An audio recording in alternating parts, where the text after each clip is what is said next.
Hello, everyone, and welcome to today's podcast. In this episode, we are going to talk about a very important topic: public and private healthcare systems. We will compare Spain and the United States, focusing on access, quality, cost, innovation, and equality. Today, I am joined by a healthcare expert who will help us understand the advantages and disadvantages of both systems. Thank you for inviting me. Healthcare is a very important issue because it affects everyone at the same point of life. Comparing Spain and the United States is interesting because they represent two very different models.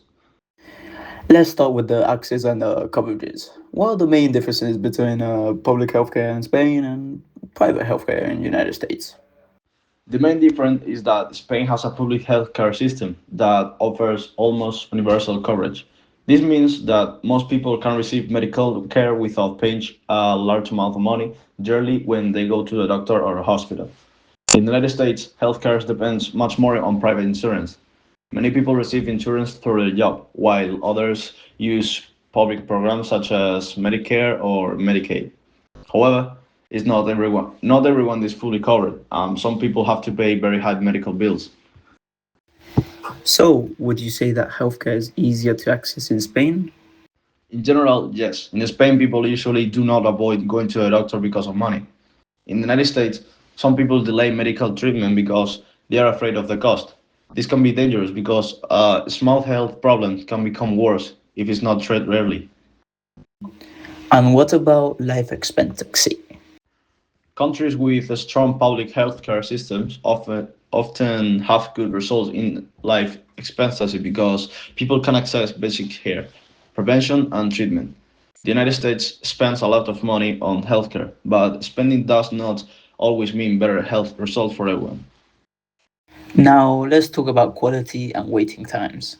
Spain is often criticized for long waiting lists. Is that true? Yes, that can happen. In Spain, one of the main problems of the public healthcare system is waiting time. For example, people may have to wait for specialist appointments, tests on non-urgent surgeries. This can be frustrating to patients. And what about the United States? The United States has very advanced hospitals, high technology, and excellent specialists. If you had a good insurance and enough money, you can sometimes access treatment very quickly. However, the problem is that this quality is not equally available to everyone. So, Spain has more equal access, but sometimes slower servers. Exactly. Spain focuses more on equity and universal access, while the United States offer very high quality and high-tech healthcare, but often at a very high price. The problem is that not all people can afford it. Let's move on to cost and financing. Why is healthcare so expensive in the United States? There are several reasons. In the United States, hospital price, medicines, insurance cost, and administrative cost can be extremely high.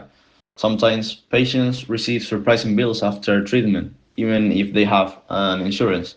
For example, in the video, we saw that medical bills can cause serious financial problems to the families. Some people even go bankrupt because they cannot pay their hospital bills.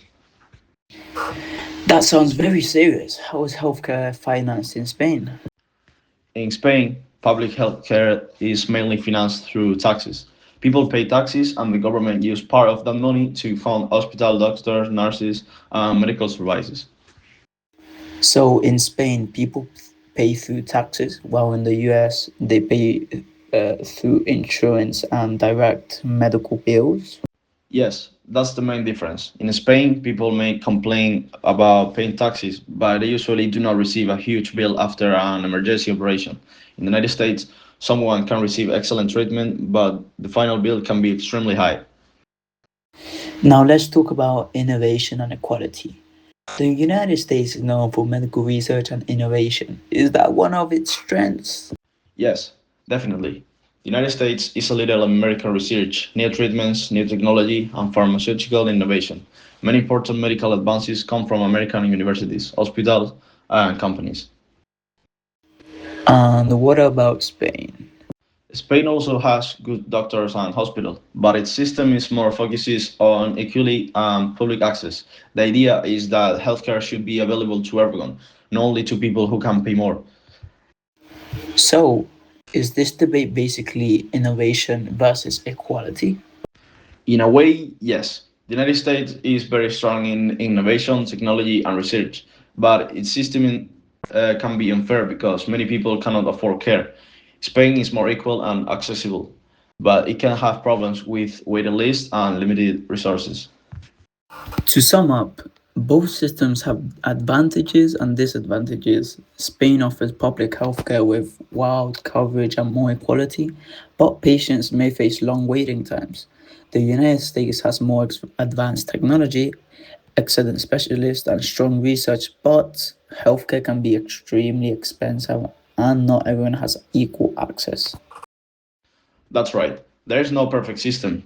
The ideal healthcare system will combine the best part of both models: fast access, high quality technology, medical innovation, and equal care for everyone.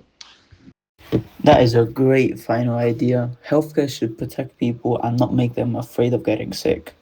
Thank you for listening to our podcast. Now we invite you to reflect and continue the debate on social media. What should an ideal healthcare system look like?